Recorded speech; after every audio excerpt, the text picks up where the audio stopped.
Hello everyone, how are you. एक बार फिर से आपका स्वागत करता हूं मेरे YouTube channel maths hacker Piyush sir पर। तो आज हम एक नया टॉपिक शुरू करने वाले हैं। एक्सरसाइज 1.3 हम लास्ट क्लास में कंप्लीट कर चुके थे। अब आगे चलते हैं।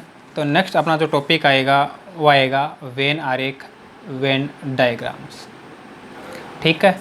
अब वेन आरेख, वेन डायग्राम, इसमें क्या है कि जो अपने सेट्स हैं उन सेट्स को हम क्या करेंगे, एक डायग्राम के थ्रू रिप्रेजेंट करेंगे, एक चित्र के द्वारा प्रदर्शित करेंगे। तो एक अपने जॉन वेन नाम के तर्कशास्त्री थे, ठीक है, लॉजिशियन थे। सबसे पहले उन्होंने क्या किया था, समुच्चयों को, सेट्स को डायग्राम के फॉर्म में रिप्रेजेंट किया था, प्रदर्शित किया था। तो उन्हीं के नाम पे हम इनको क्या बोलते हैं, वेन आरेख बोलते हैं, वेन डायग्राम बोलते हैं। इसमें क्या होता है कि जो अपना यूनिवर्सल सेट है, जो सार्वत्रिक समुच्चय है, उसको हम आयत, रेक्टेंगल के द्वारा रिप्रेजेंट करते हैं। और इसके जो सबसेट्स होते हैं, ए बी सी, जो भी सबसेट्स होते हैं यू के, उनको हम सर्कल द्वारा रिप्रेजेंट करते हैं। ठीक है। वेन डायग्राम में दो ही फिगर अपने काम में आती हैं, दो ही आकृतियाँ काम में आती हैं। एक तो होता है अपना रेक्टेंगल, आयत, और एक होता है अपना सर्कल, वर्त। तो जो यूनिवर्सल सेट होगा उसको तो हम क्या करेंगे, रेक्टेंगल, आयत से, और जो अदर सबसेट होंगे उनको हम सर्कल, वर्त द्वारा रिप्रेजेंट करेंगे। ठीक है। जैसे यहाँ अपने को इसमें देखो बताया गया भी है, ये हमने एक यूनिवर्सल सेट ले लिया U, और इसमें 1 से लेकर 10 तक की संख्याएं हैं। सेट U है, इसमें जो एलिमेंट्स हैं वो 1 to 10 हैं। और हमने एक सेट लिया है A। इस सेट A में क्या है, 2, 4, 6, 8, 10। अब देखो 2, 4, 6, 8, 10 सारे के सारे इसमें होंगे ना। तो A है वो U का क्या है, सबसेट है।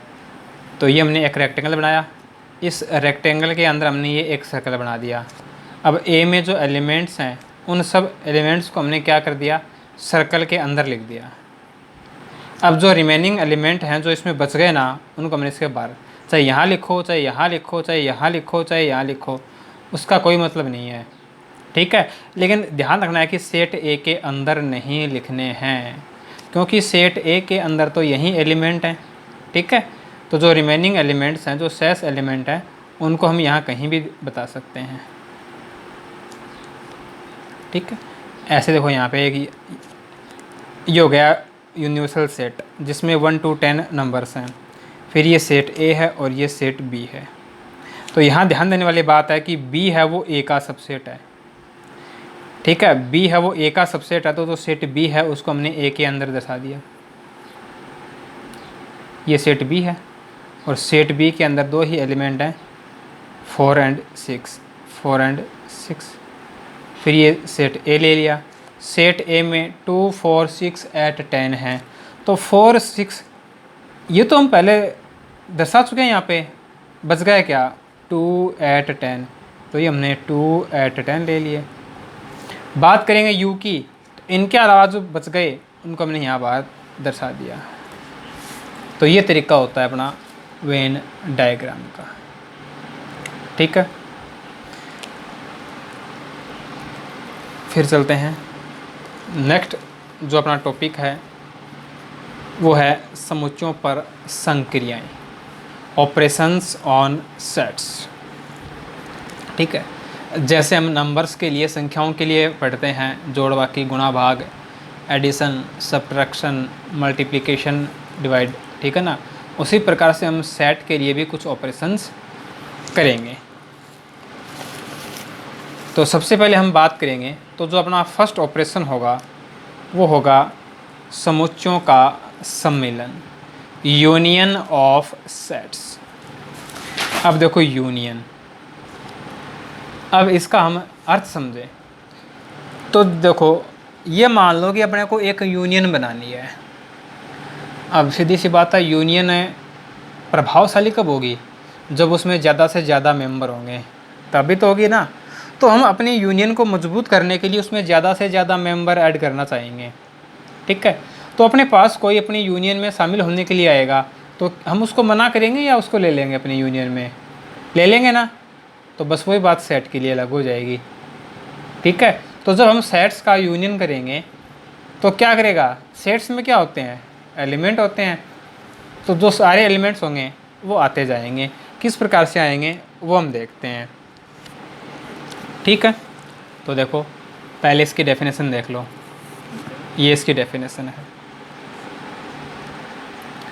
दो समुच्चयों ए और बी का सम्मिलन समुच्चय वह समुच्चय है जिसमें वे सभी अवयव हैं जो या तो ए में हैं या बी में हैं।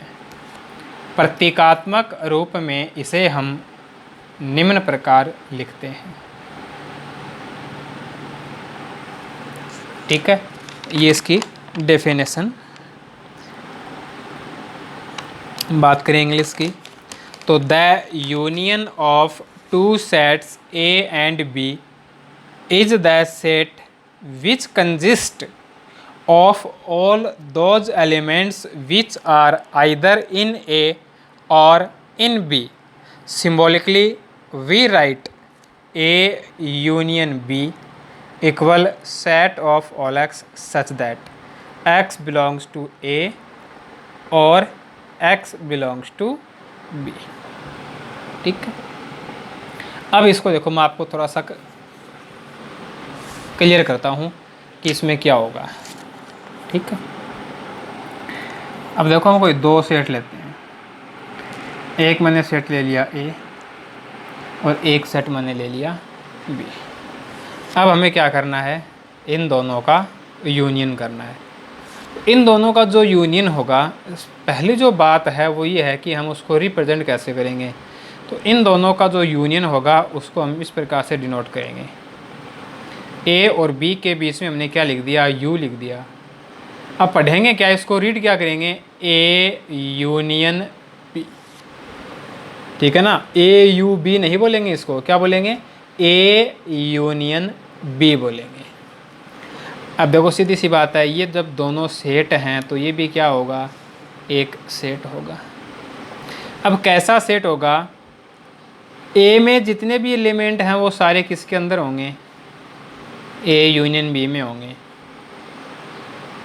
बी में जो एलिमेंट हैं वो भी सारे किसके अंदर चले जाएंगे? ए यूनियन बी में। यानी ए यूनियन बी है ये एक ऐसा सेट बनेगा जिसमें जो एलिमेंट होंगे या तो वो अपने को किस में मिल जाएंगे? ए में, या फिर वो अपने को किस में मिल जाएंगे? बी में मिल जाएंगे, ठीक है। एक एग्जांपल लेते हैं और उससे हम इसको और अच्छे से क्लियर करते हैं।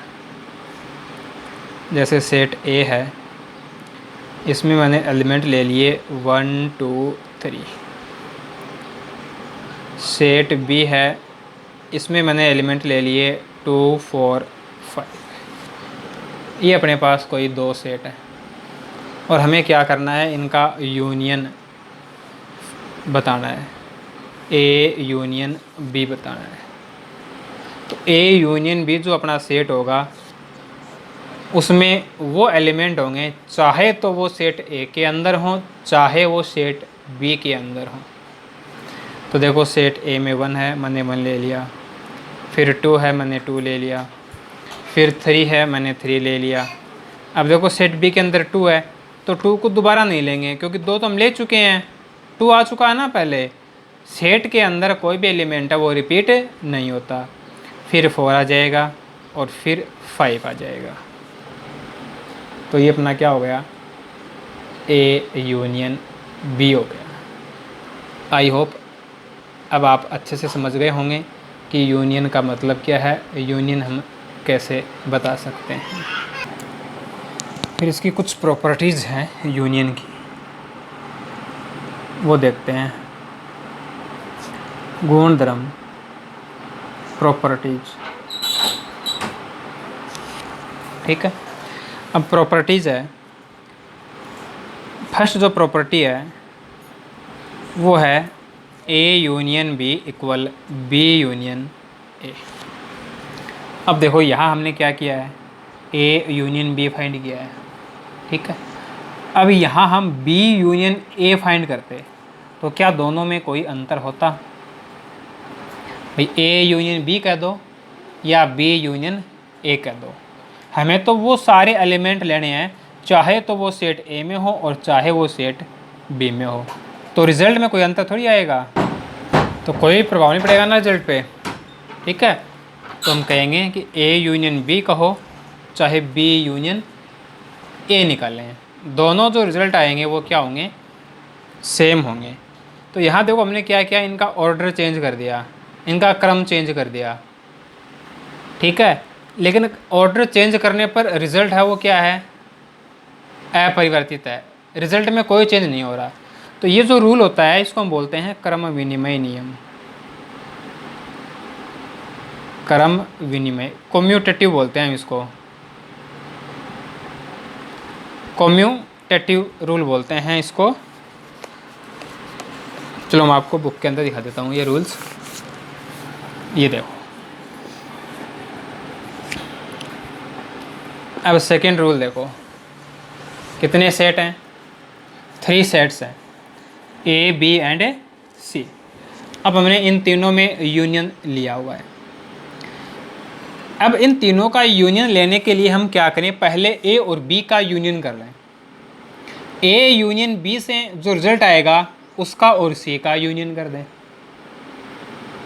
या फिर हम ऐसा करते हैं कि B और C का यूनियन कर लेते हैं, इसके बाद जो रिजल्ट आता है A के साथ उसका यूनियन कर लेते हैं, लेकिन जो रिज़ल्ट है वो हमें सेम मिलता है।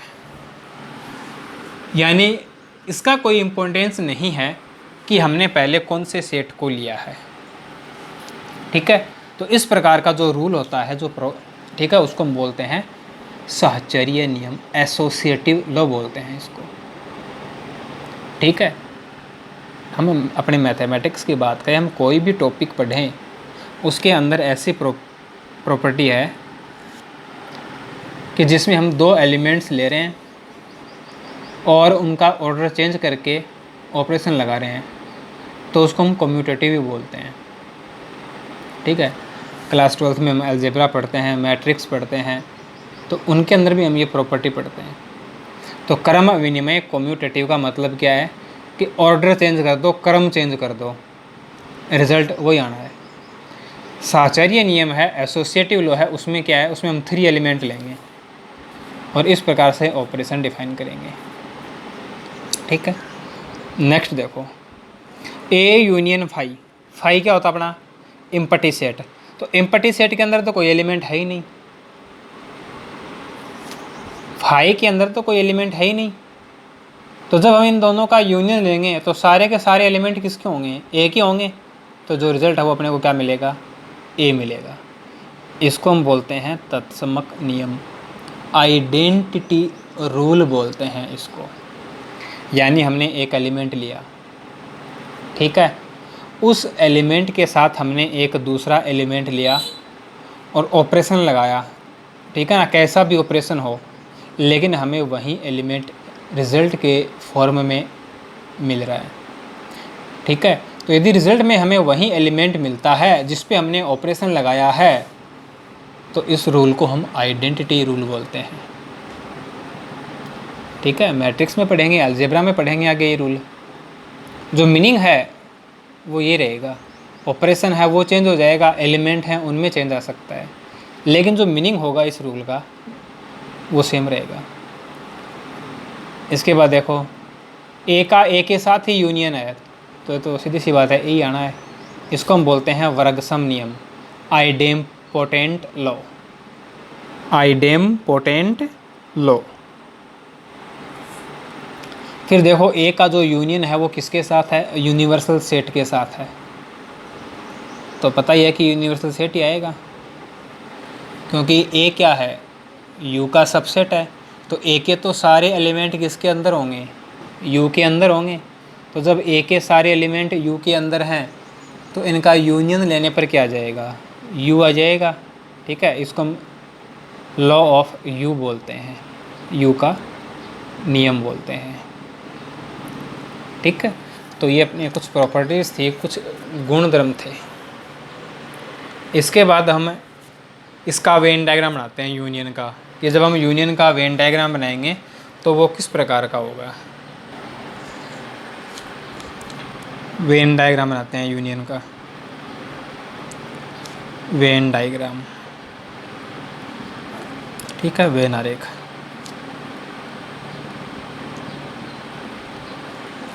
दो सेट लेंगे, सेट ए, सेट बी, और इनका जो यूनिवर्सल सेट होगा, जो सार्वत्रिक समुच्चय होगा, वो क्या हो जाएगा, यू हो जाएगा। अब देखो इनका जो वेन डायग्राम है वो कैसे बनाएंगे। अब यूनिवर्सल सेट है उसको हम क्या करेंगे, मैं बिना स्केल से बना रहा हूँ, ठीक है ना, थोड़ा सा रफली है, बाकी हम इसको अच्छे से स्केल से बनाएंगे। ये अपना क्या हो गया, यूनिवर्सल सेट हो गया। अब सेट ए और सेट बी बनाते हैं। ये मैंने क्या बना दिया, सेट ए बना दिया। ये तो है अपना सेट ए और ये है अपना सेट बी। ठीक है, और ये जो वेन डायग्राम है वो किसका है, ए यूनियन बी का है।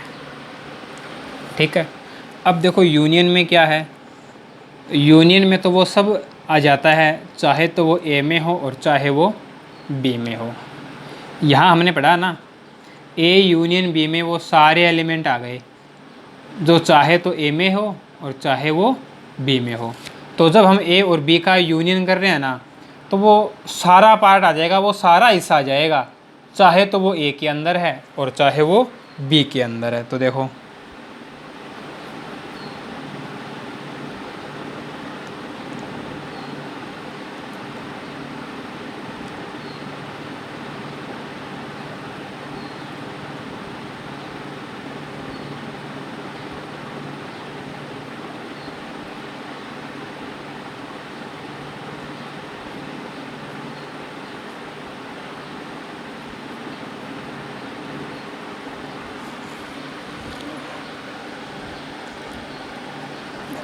अभी ये जो मैंने पार्ट फिल किया है, जिसको मैंने रेड पेन से शेडेड किया है, रेड पेन से लाल स्याही से छायांकित किया है, इस पार्ट को देखो, इस भाग को देखो।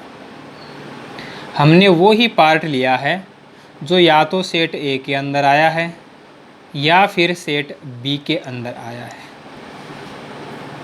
इससे ज़्यादा तो हमने कुछ नहीं लिया ना।